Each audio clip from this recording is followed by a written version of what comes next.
There are endless variations to a peach cobbler recipe, but here's a classic and easy one. Preheat oven to 375 degrees F, 190 degrees C. In a large bowl, combine the peaches, sugars, cornstarch, cinnamon, nutmeg, and lemon juice. Toss to coat.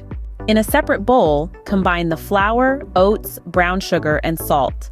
Cut in the cold butter using a pastry cutter or your fingers until the mixture resembles coarse crumbs. Pour the peach mixture into an 8x 8-inch baking dish.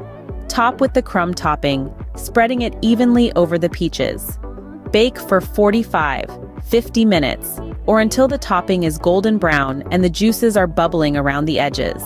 Let the cobbler cool slightly before serving warm, with a scoop of vanilla ice cream or whipped cream if desired. For a sweeter cobbler, you can add more sugar to the peaches or topping. If your peaches are very juicy, you may need to add a little more cornstarch to thicken the filling.